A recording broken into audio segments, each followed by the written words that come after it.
पुण्यात ask old age होमच्या संस्थेच्या वृद्धाश्रमाच्या आडमुठेपणामुळे 16 वृद्धांची भरपट। Sassoon रुग्णालयातल्या उपचारानंतर सगळे वृद्ध अक्षरशः वाऱ्यावर।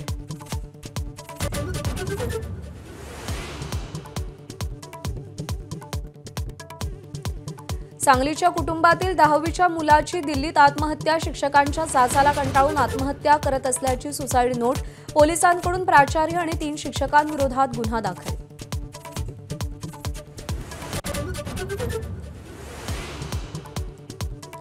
वसईमध्ये शाळकरी मुलीला जीवघेणी शिक्षा करणाऱ्या निर्दयी शिक्षिकेला अटक।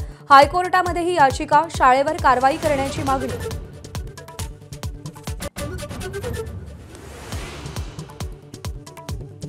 गोंदियामध्ये 20 दिवसांच्या बाळाची चोरी झाल्याचा कांगावा करणारी आईच निघाली बाळाची मारेकरी। नोकरी करायची होती, मूल नको होतं म्हणून बाळाला नदीत फेकलं। क्रूर मातेला पोलिसांकडून अटक।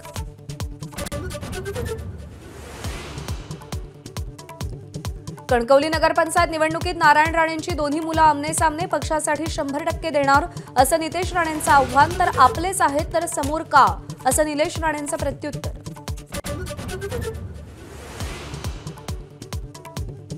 बुलढाण्यातल्या चिखलीमध्ये पत्नीला पेट्रोल टाकून जिवंत जाळण्याचा आरोप असलेल्या आरोपीला अजित पवारांच्या राष्ट्रवादीकडून उमेदवारी। पोलीस बंदोबस्तात उमेदवारी दाखल।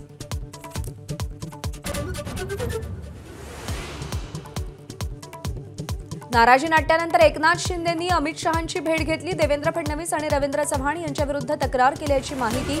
भेटून आल्यावर मात्र एकनाथ शिंदे रडणारा नाही लढणारा असं वक्तव्य।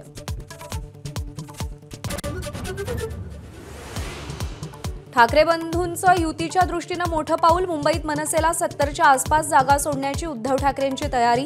जागा वाटपाची प्राथमिक चर्चा सुरू झाल्याची माहिती।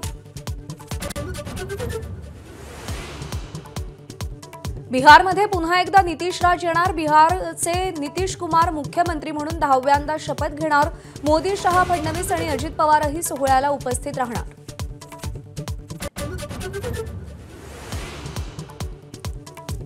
कानपूरमध्ये जबरदस्तीनं चुंबन घेणाऱ्या महाभागाची तरुणीनं जीभ चावली।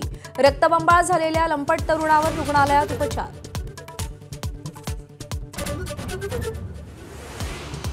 जपानमध्ये 170हून अधिक घरांना भीषण आग। लष्कराचं हेलिकॉप्टर बोलावून आग विझवण्याचे प्रयत्न। कित्येक किलोमीटरपर्यंत आगीच्या ज्वाळा दिसत होत्या।